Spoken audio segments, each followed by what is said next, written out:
Start with Josh Blackman.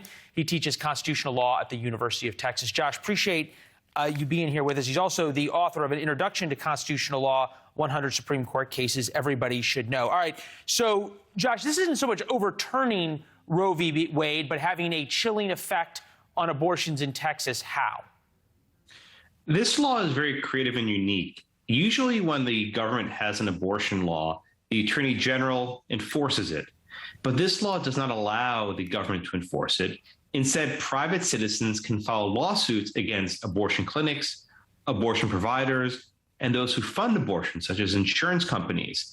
And they're able to bring these suits in state court against as many providers as they wish. So this is an entirely novel and creative way of trying to restrict access to abortion.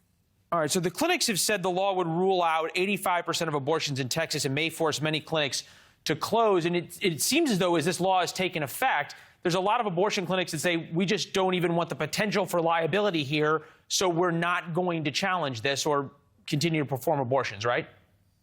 Right. To be clear, the law sets the mark at 6 weeks, but the law also allows people to say Roe v. Wade is good law and we can rely on it. The court hasn't overruled Roe yet. It may happen later this year, but they haven't done so at this point. So it's not exactly true that all these abortions are prohibited, but I think the clinics have made a valid judgment that they're afraid of liability. There might be liability later if these court decisions are overruled, and they'll basically be put out of business. So for now, they've shut down, hoping that some court, any court, bails them out.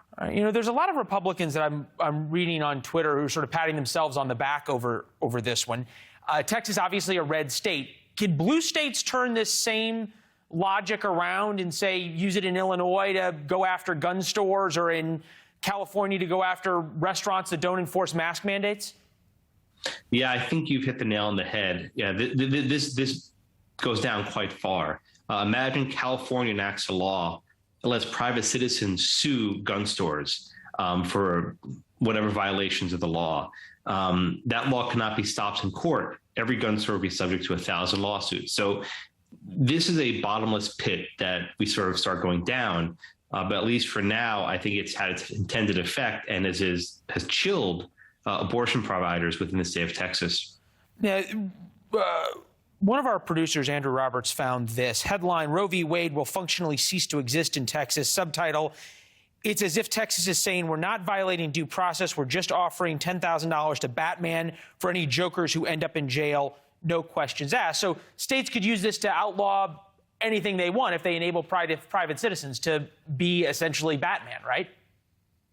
No, it's not Batman. It's not Robin. It's not Superman. I think this is more a case that certain types of abortions can be regulated, and those are being regulated. Again, the law says that you can raise as a defense that you have a constitutional right to abortion under Roe. So even with the current law, people could still defend it. But the problem is they don't want to defend it. They want to keep doing it as they're doing. So it really what this law does is it pushes pressure.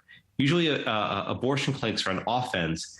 This law forces the clinics to go in defense, and they don't want to play defense. It's a very risky game. A risky game, especially when $10,000 and up. So the minimum judgment's $10,000. Josh, really appreciate the conversation. Thank you. Great way of explaining it and breaking it down. We'll see you soon. Thank you. All right.